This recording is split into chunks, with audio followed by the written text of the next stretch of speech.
Ja, vi prøver igen.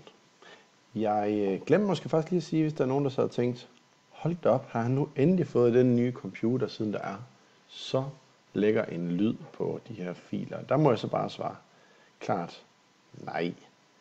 Men jeg bruger headset, så det var smart. Det skulle jeg nok have gjort lidt før. Så husk nu, hvis I møder et eller andet, der ikke fungerer, så brugte jeg i tide. Det var meget nemt bare lige at plukke det her i, så jeg kan høre i hvert fald, at jeg går godt og tydeligt igennem her. Nå, vi aflæser differentialkvotienten som tangentens hældning, en ud, og ser, hvor meget vi går op. Nu vil vi prøve at udregne det. Så her kommer der en tabel, og det er den måde, vi kan udregne vores differentialkvotient, altså tangentens hældning. Der er lige en fejl, her kan jeg se. Sådan der. Så øverst op her i første række, der er der nogle af de funktioner, som vi kender. Og nedenunder i anden række, der kan jeg så se nogle af de differentialkvotienter, som findes. Den liste er meget længere end den her, men nu starter vi et sted, og man kan sige, at nogle af de her ting vil vi komme til at bevise til den mundtlige del af eksamen, men lige nu er det bare nogle regneregler, vi skal bruge.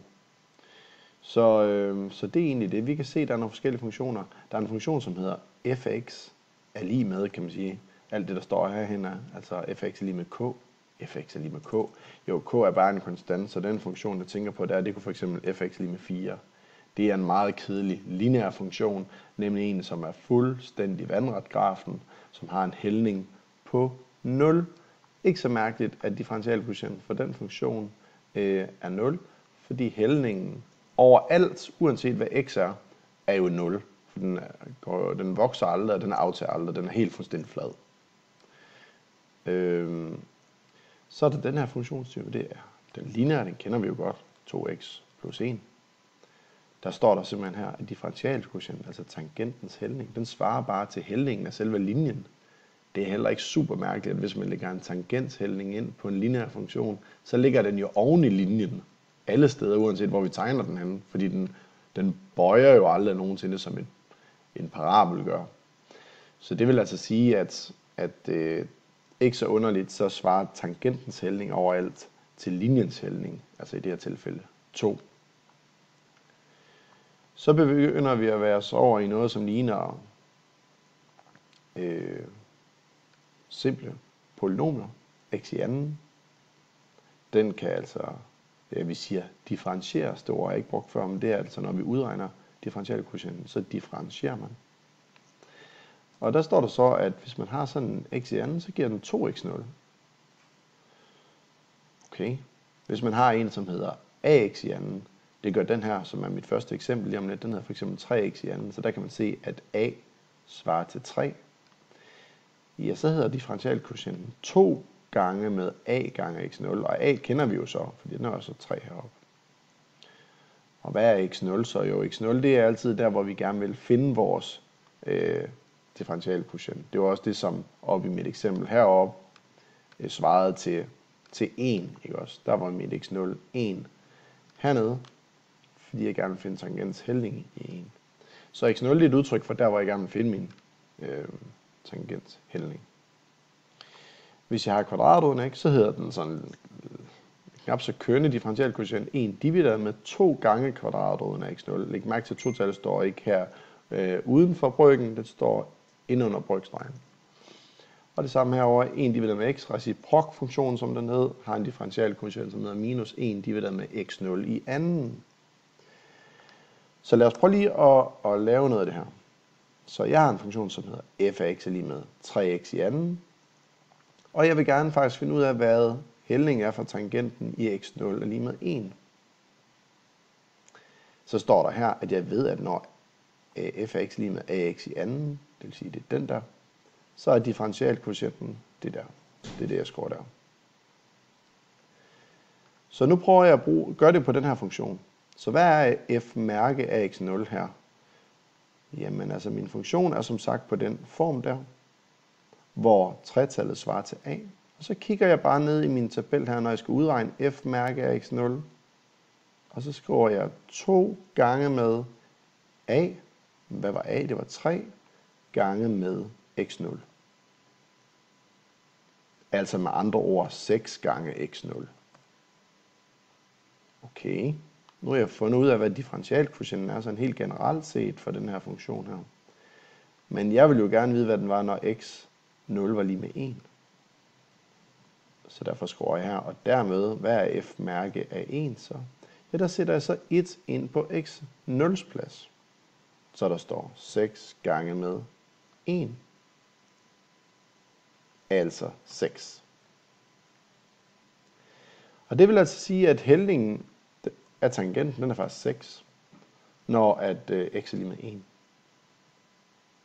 Så man skal først, når man får sådan en funktion, så skal man gå op i sin tabel og sige, hvad er det for en af dem? Det var den der. Hvad hedder differentialkvotienten? Det hedder det der. Hvad er mit a? Det var 3. Så sætter man bare det ind. Og hvad er mit x0? Og x0, det er altid der, hvor jeg gerne vil finde min tangenshældning. Og det står altid skrevet.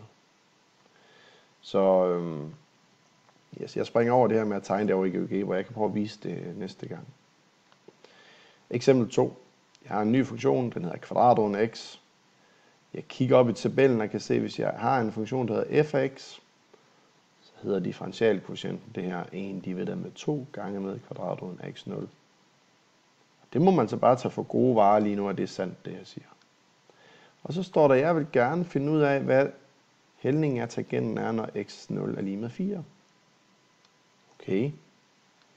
Så ja, hvad var f-mærke af x lige med 0? Jamen, den var faktisk bare det her. Normalt i den, jeg havde lige før, der var der jo et a, jeg lige kunne sætte ind, men her er der faktisk ikke rigtig noget, så det er bare det der.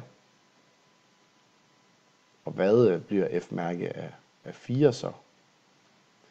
Jamen, så skal jeg jo bare sætte 4 ind i stedet for x0. Så det er det der. Kvadratroden af 4, det kan jeg godt klare i hovedet, så her står der 1 divideret med 2 gange kvadratroden af 4, som giver 2. 2 gange 2, det giver 4. Så det vil sige, at hældningen er en fjerdedel. Så det er sådan her. Så hældningen er en fjerdedel. Jeg hopper sådan set lige over i læreudgaven, for jeg kom til at tænke på, at jeg havde faktisk tegnet det her i forvejen. Så I kan se, hvis jeg tegner det i GeoGebra, tangenten her og hældningen, så er det, vi har fundet ud af, det er altså, når x er lige med 4, og det her, det er altså så kvadratroden af x, grafen for den, der er tegnet. Og hvis jeg går op her, i det punkt, hvor x er lige med 4, og finder hældningen, det er så den sorte, og går 1 ud, kan I se hernede står der 4, så hvis jeg går ud til 5, går 1 ud, og så går op og rammer den og sorte igen, så er der lige nøjagtigt gået en enhed på en fjerdedel.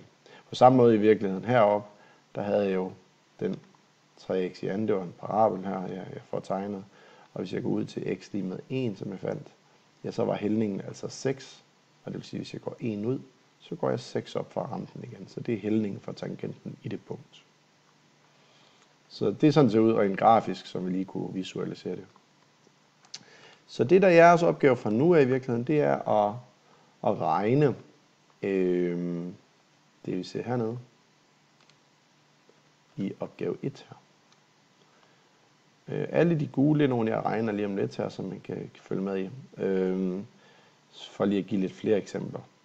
Men tanken er, at man har en funktion, og det er den, man gerne skal differentiere. Så først skal man finde den der lidt generelle differentialkvotient, hvor der stadigvæk står et x0, og så bagefter skal man sætte et tal ind, og så finde ud af, hvad det giver.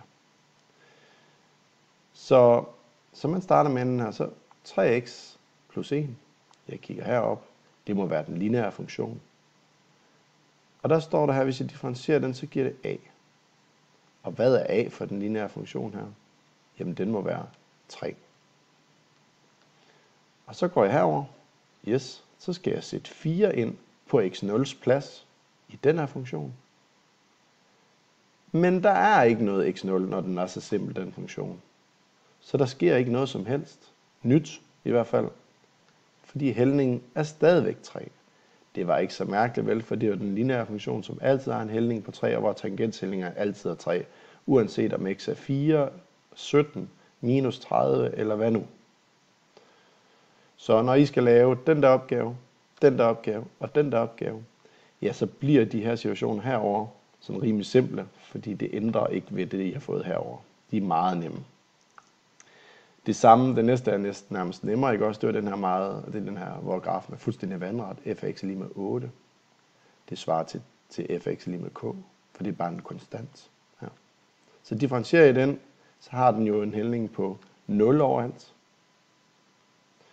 Og herover skal jeg så sætte 6 ind på x0's plads, men der er ikke noget x0, så det er stadigvæk bare 0.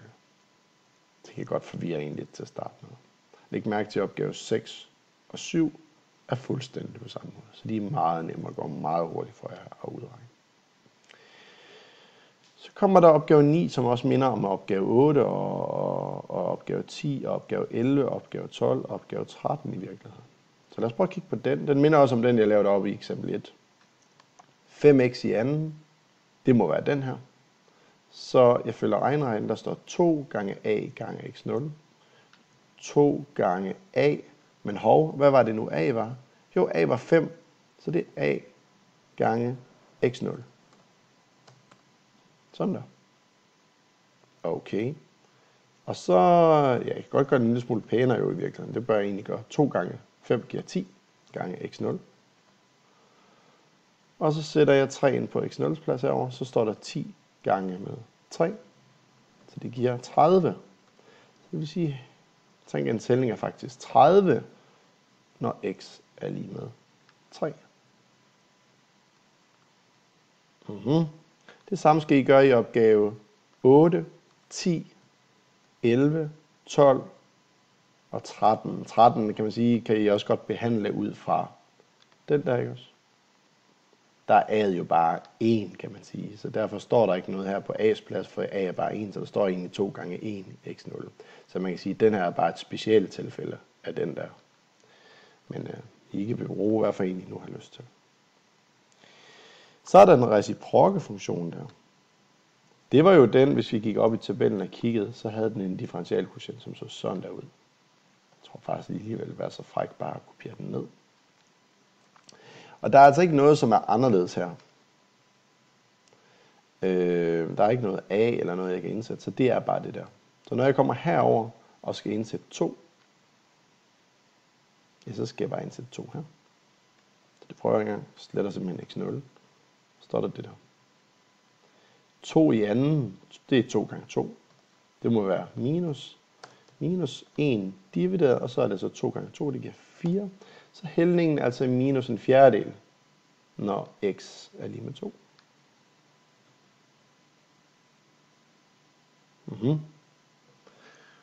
Og så går det ellers derud af kvadratroden x her, og kvadratroden x her. Herover er den 4, og her er den 16, derfor er de to opgaver forskellige. Der gør I fuldstændig ligesom jeg gjorde i eksempel 2 heroppe. Det er det samme, vi skal gøre herovre. Så der kan I kigge rigtig meget til, hvad jeg har gjort her. Så kan man sige, at opgave 17, 20 og 22, som jeg regner også nu her, det er sådan lidt nogle hybridopgaver. Fordi hvis nu der er flere funktioner, den der er jo en af dem, den minder jo rigtig meget om den der. Det er den der. Men så står der lige pludselig plus, og så står der 4 bagefter. Men 4 minder jo rigtig meget om den der, hvor det var en konstant, nemlig k.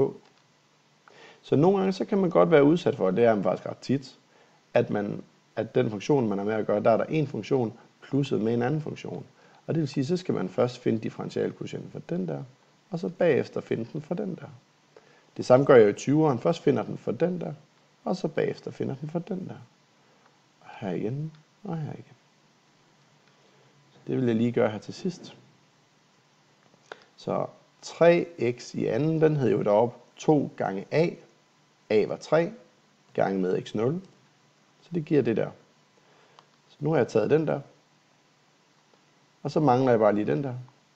Men det er jo en konstant k. Så hvis jeg skal finde differentialkvotienten for den, så gav den jo bare 0. Det der, det kan godt blive en lille smule pænere. Fordi 2 gange 3 giver 6. Så det er 6 x0 plus 0, det er bare 0. Herover skal jeg så bare tage de minus 1 og sætte ind på x0's plads. Så det er 6 gange med minus 1. Hvad giver det? Det giver minus 6. Og det er altså tangentens hældning, når x er lige med minus 1. Yes, jeg tager lige de sidste to eksempler i den sidste lille korte video.